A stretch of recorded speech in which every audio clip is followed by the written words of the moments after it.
Hello there, did you know that according to the American Institute of Stress, 83% of US workers suffer from work-related stress? It's an important part of our lives whether we like it or not. The chances are, you face stress from time to time, so it's crucial to learn more about its pros and cons and how we can manage it.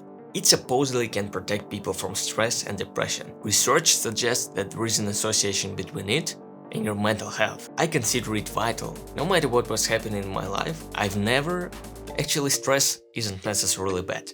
It's our body's natural reaction to some external conditions. When you face something that is recognized as a threat, our body produces hormones such as cortisol and adrenaline. By the way, cortisol isn't released only when you experience stress. It's much more complicated than that. It controls other functions of your body as well. For instance, it plays a large role in your circadian rhythm. Certain levels of cortisol are essential for normal functioning. They reach their peak in the morning and then slowly decline during the day, rising at the nighttime once again. That's basically why you may experience lack of energy in the evening or feel that great surge of vigor in the morning. I'm personally a fan of doing most demanding tasks in the beginning or middle of the day rather than in the evening. But I'll talk about circadian rhythm and sleep a little later. Let's get back to the topic. In short term, stress can really boost us, increasing our efficiency. When your distant relative saw a mammoth rushing at his direction, stress helped him mobilize his resources, increasing the chance of staying alive. But chronic stress is associated with serious health problems. It can increase the risk of hypertension, heart attack, or stroke. It can also affect testosterone production.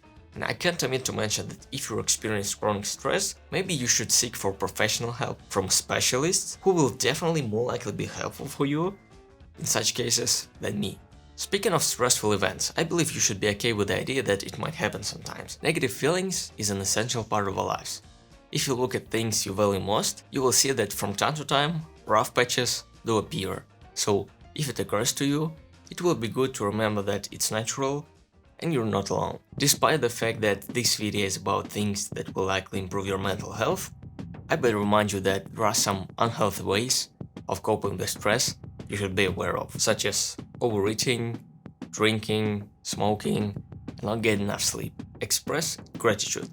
Even if you have a job you like, a lot of money, and great people around you, it still may not be enough. I believe if you're always focused on future achievements and don't pay attention to what you're having at the moment, how are you supposed to become happy? Even if you have a lot, it doesn't mean you're being happy. This is what I learned after years of chasing it. Seems like one more accomplishment, you'll become the happiest person in the world. But when it finally happens, you're already paying your attention to the next milestone. I believe gratitude is something that lets you experience pleasure of the present moment and makes you feel better. I'm not the only one who thinks so actually. Some studies demonstrate that gratitude has an impact on your mental and physical state. It supposedly can protect people from stress and depression. According to the following study, gratitude and spiritual well-being are related to better mood and sleep, less fatigue, and more self-efficacy. So, how do we do it? There are many ways to express gratitude, but I'm gonna talk about my favorite one, journaling. Actually, I'm relatively new to journaling. I was always hesitant to start building this habit because I thought it was too time and effort demanding. But it doesn't have to be so. Just start small. I believe writing down one thing you're grateful for every single day is enough for the beginning. Stick to it for several days, maybe weeks, and when you feel like you're used to it, you may increase the amount of things you write per day. Why journaling? Because I can do it almost anytime and anywhere. I prefer digital version because I don't always have a notebook with me and I can express gratitude while commuting or taking a break from work. It takes only several minutes. It would be even better if you had a reserved chunk of time intended to be spent on this activity. Until your habit sticks, you can set a reminder which will include what you're gonna do, where and when. Such concrete tasks tend to work better, as I already mentioned in my videos. They are called implementation intentions. For example, write somewhere that tomorrow at 7 AM after getting out of your bed, you want to write down one thing you'll be grateful for. Exercise for better mental health. Do you like doing sports? My personal favorite is going to the gym. I love the process of building muscle, and if you want to see great results, you gotta be committed. Consume proper amount of nutrients, depending on which stage you're at, gaining, losing or maintaining weight. Stay consistent and train multiple times per week. increase weight you're using for your exercising, pay attention to your rest schedule and technique in order to minimize injury risk. Fitness industry is massive. There are so many things about exercising you can learn. And if you stick to it long enough, you'll see your body transform, getting one step closer to your dream physique. As for me, that's really exciting. Feeling I'm making progress is amazing. And contrary to what many people say about gym, I don't have to push myself to do it, because I genuinely enjoy it.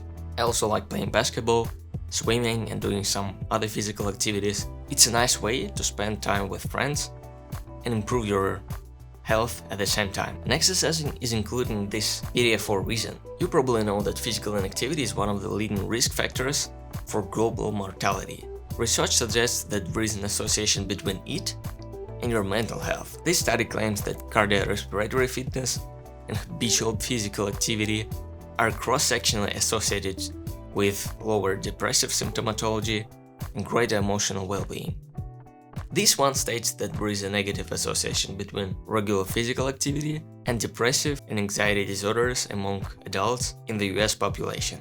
The relationship between mental health and exercising isn't fully studied. Nevertheless, exercise may help improve symptoms of mental disorders such as depression and anxiety. Sleep enough. What images come to your mind when it comes to working hard? Maybe an image of a person who's spending a lot of time on his job.